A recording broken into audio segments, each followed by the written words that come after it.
Halo guys, selamat datang di channel BSDP. Hari ini kita akan membahas liquidity sweep ya. Jadi bagaimana caranya menemukan sebuah setup yang dimana ada liquidity sweep atau liquidity grab, lalu terbentuknya sebuah setup. Di sini saya akan jelaskan dengan step by step supaya teman-teman bisa memahaminya dengan mudah ya. Sebelumnya bantu like, komen, dan subscribe dulu ya guys ya, supaya kita lebih semangat membuat konten ini ya guys ya. Alright, tadi saya sempat melakukan pending order di GBP/JPY di sini. Melakukan pending order di GBP/JPY tapi nggak kena ya, langsung kencang banget. Di sini saya akan jelaskan apa alasannya melakukan entry di GBP/JPY ini ya. Seperti yang saya bilang tadi, liquidity sweep ini sebenarnya adalah fake out dari structure market ya. Jadi kita harus tahu dulu liquidity sweep adalah fake out ya dari structure market, yang dimana kita melihat break resisten, tahu-taunya dia malah turun kencang.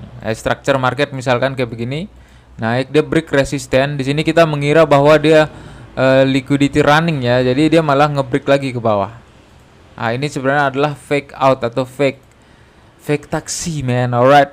Nah, cara melihat yang mudahnya itu bagaimana bang? Kita harus menandai candle H4 ya. Jadi satu candle di H4 itu nanti akan terbentuk sebuah structure market di low time frame.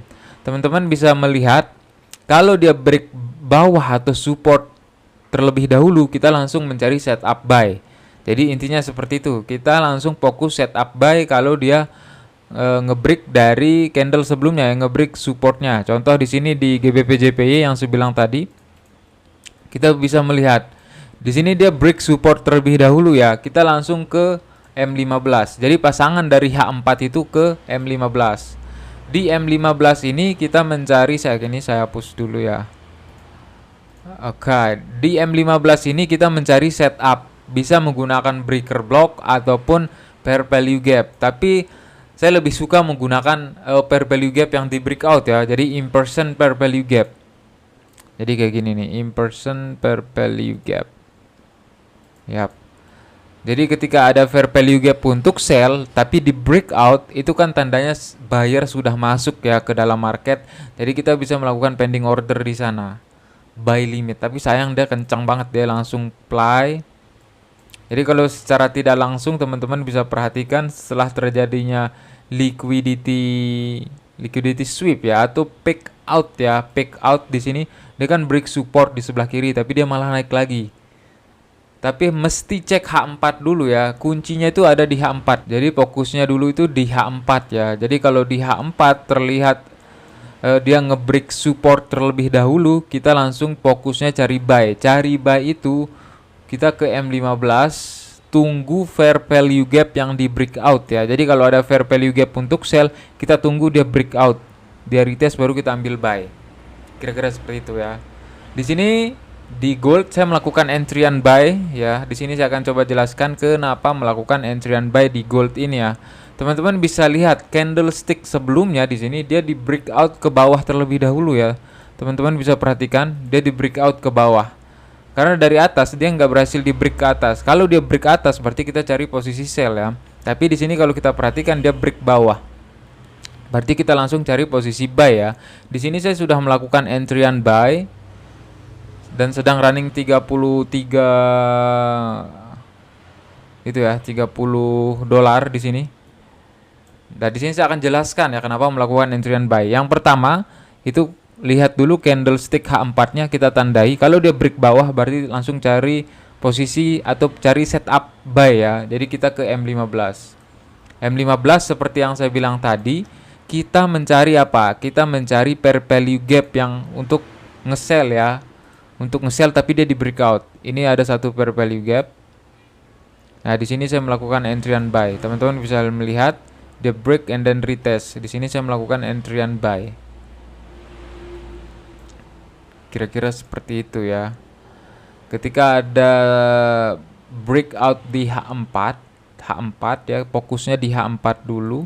H4 tuh kita tandai range candlenya, support dan resistennya ditandai. Kalau dia break support, itu langsung ke M15-nya cari fair value gap yang di breakout.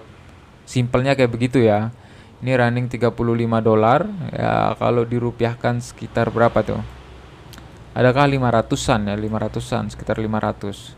Contoh lainnya tuh kayak gini nih. Misalkan di sini ya, kita dapat range candle H4 tuh ini. Dia malah break support terlebih dahulu ya. Ini dia break support. Berarti kita langsung cari posisi buy. Kita ke M15. Di M15 ini seperti yang saya bilang tadi, kita mencari yang namanya pair value gap yang di breakout ya. Sebenarnya bisa pair value gap yang di breakout atau bisa order block yang di breakout. Ada dua itu ya. Di sini ada order block yang di breakout, jadinya breaker block. Ini sempat di retest satu. Dan pair value gap yang di breakout, tapi dia nggak retest ke situ ya. Kecil banget pair value gapnya. Ini nggak termasuk sih karena terlalu kecil. Jadi kita bisa pakai order blocknya ya. Order block yang di breakout. Contohnya lagi tuh misalkan di sini. Dia break, kita tandai range candle H4 ya. Kita bisa melihat dia break resisten terlebih dahulu. Berarti cari apa? Cari posisi sell ke M15.